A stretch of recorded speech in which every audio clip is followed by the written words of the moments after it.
तर खारीक खोबरं डिंकाचे लाडू बनवण्यासाठी ना, तर इथं ही खारीक आहे ना अशी म्हणजे वाळून घेतली होती त्यातलं बी काढून. आणि खोबरं आहे ना असं जाड जाड तुकडे करून आहे ना थोडंसं कढईमध्ये भाजून घेतलं. आणि मग असं गिरणीमध्ये देऊन ते एकत्र दळतात, तर मस्त अशी पावडर करून देतात आपल्याला दळण्यासाठी. आणि त्यानंतर इथं मी आतपाव मेथी घेतली आहे आणि मेथी अशी लालसर होईपर्यंत आहे ना छान भाजून घ्यायची. कारण अशा पद्धतीने मेथी टाकली ना तर लाडू बिलकुल कडू होत नाही. तर म्हणून आहे ना मी इथं आतपावच मेथी टाकते आणि मेथीची मिक्सरमधनं पावडर करायची आणि त्यात दूध टाकायचं, दुधात भिजवून ठेवायची. आणि जेव्हा लाडू करायचे ना तर तेव्हा फ्रीजमधनं बाहेर काढायचे. तर इथे मस्त 1 किलो गूळ घेतला आहे आणि सुरीने ना त्याला असं बारीक म्हणजे कापून घेतो आहे. म्हणजे ना तो लवकर वितळतो आणि त्याचे खडे पण असे राहत नाही. तर एकसारखा सुरीने असा व्यवस्थित कापून घेते. आणि त्यानंतर इथं 1/2 किलो डिंक घेतला होता. तर डिंक मोठे जाड खडे होते ना, तर मग ते असे मुसळीने मी बारीक तुकडे करून घेत होते. आणि त्यानंतर चारोळी ही कढईमध्ये अशी थोडीशी भाजून घेते.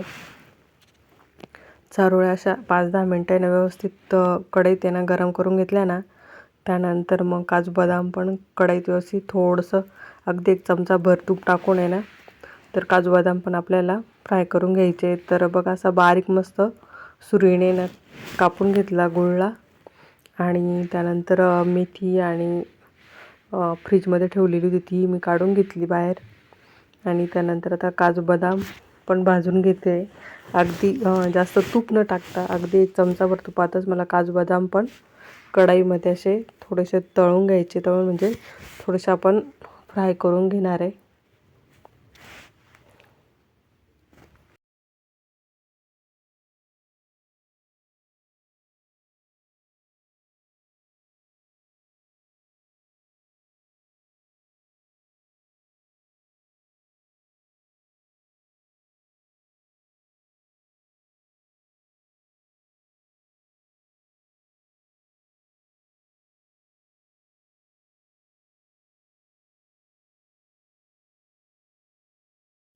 तर गोडंब्या आहे ना अशा 5-10 मिनटे ना कढईमध्ये मस्त असं गरम करून घेतल्यानंतर आहे ना, त्या मग काढून घेतल्यानंतर मग मी काजू आणि बदाम एकत्रच टाकले आणि 1 चमचाभर तूप टाकलं आणि व्यवस्थित असं आहे ना गरम करून घेतले, म्हणजे थोडेसे असे भाजल्यासारखे. आणि त्यानंतर काजू बदाम पण मी काढून साईडला ताटामध्ये ठेवले.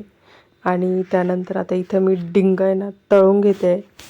तर डिंकाचे ना मोठे मोठे खडे असले ना, तर आपण थोडेसे बारीक तुकडे म्हणजे तसे फोडून घेतले ना तर छोटे छोटे होतात. आणि मग तळल्यानंतर आहे ना ते अगदी लहानसारखे ना मग ते छान लागतात.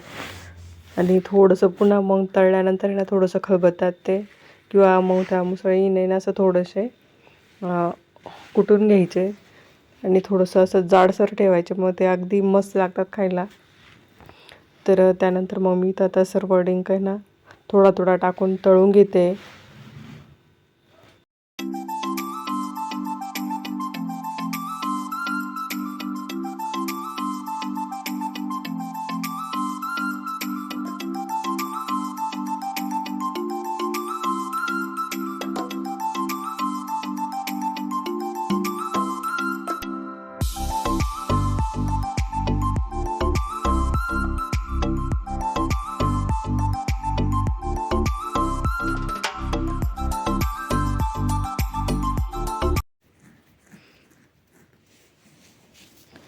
आणि यानंतर आहे ना 1/2 किलो जो डिंक होता तो तळून झालेला होता. आणि त्याच मग कढईमध्ये ना थोडंसं तूप बाकी होतं.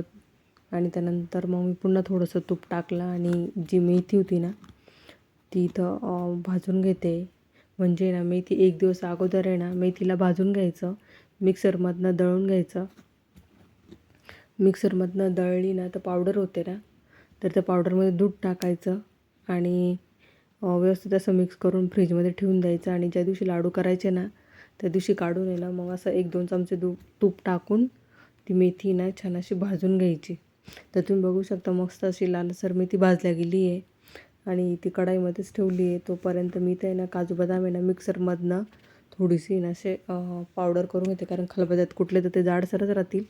तर अशा पद्धतीने काजू बदामची मी पावडर करून घेतली आहे. आणि त्यानंतर ज्या गोडंब्या होत्या ना, तर पहिले मी मिक्सरमध्येच करणार होते, पण नंतर म्हटलं काजू बदाम पण आपण पावडर करून टाकले, तर हे ज्या गोडंब्या आहे ना त्या ना खलबत्त्यात कुटून घेऊ बुवा, म्हणजे थोड्या जाडसर आणि चांगल्या लागतील बुवा असं दाताखाली आले तर. तर इथं मी तळलेला डिंक आणि काजू बदामची पावडर आणि अशा कुटून घेतलेल्या गोडंब्या ठेवलेल्या त्या. आणि त्यानंतर मग खारीक आणि खोबरं दळून आणलेलं होतं गिरणीतनं, कारण खोबरं आहे ना थोडेसे तुकडे करून भाजून घ्यायचे आणि खारीक बरोबर आहे ना ते घरघंटी जी असते ना तिच्यावरती ते दळून देतात. तर मग त्यानंतर मग ती भाजलेली मेथी, काजू बदामची पावडर आणि डिंक ते सर्व मिक्स करून घेतलं. त्या एका मोठ्या भांड्यामध्ये टाकून आहे ना ते सर्व एकत्र मिक्स केले. आणि त्यानंतर मग इथं थोडंसं तूप घेतलं आणि 1 किलो हा जो गूळ होता ना, तर तो पाक करण्यासाठी आता आई टाकून घेते.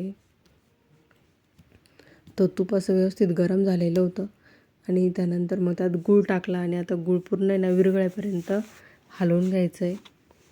तोपर्यंत नाही तर आई आहे ना, जो तळलेला डिंक होता ना तो थोडासा मोठा मोठा होता, तर त्याला आहे ना असं थोडंसं कुटून घेते. तर ती कुठेपर्यंत आहे ना म्हटलं मग आता पाक आहे ना हळूहळू थोडासा वेळ लागेल पूर्ण विरघळायला, कारण त्यात थोडंसं जाडसर असतो ना. तर 5-10 मिनटे ना पाक व्यवस्थित असा गरम होऊ दिला आणि तुम्ही बघू शकता मस्त असा त्याला वरती असं फेस आल्यासारखं झालेलं आहे, म्हणजे उकळला आहे बऱ्यापैकी तुपामध्ये. आणि पूर्ण जे खडे असतात ना ते पूर्ण असे विरघळून जातात जेव्हा असे उकळायला लागतो पाक तेव्हा.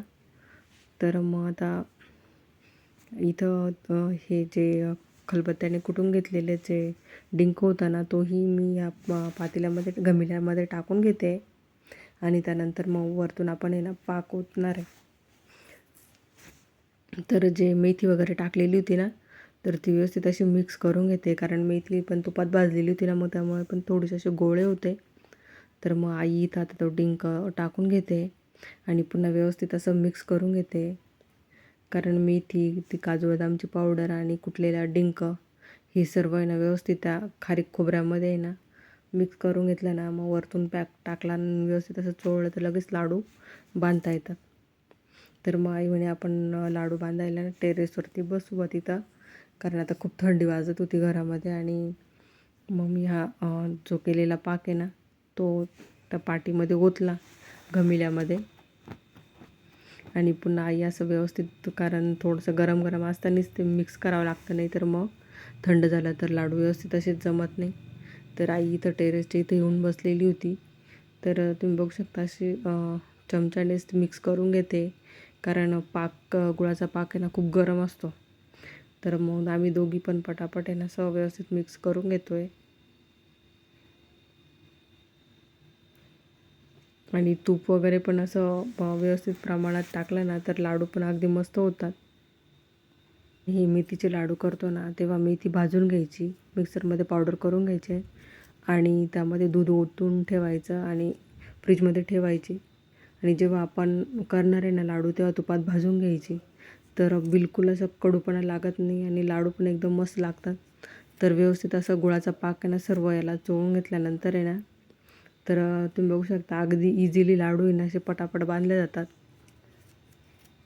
कारण तूप जर कमी झालं ना तर थोडंसं आपण गरम करून वरतून टाकू शकतो, पण जास्त झालं ना तर मग ते खाली असं जेव्हा लाडू बांधतो ना तेव्हाच निथरतं. तर तुम्ही बघू शकता अगदी मस्त असे मेथी डिंकाचे लाडू तयार झालेले. तर व्हिडिओ आवडला तर लाईक सबस्क्राईब नक्की करा.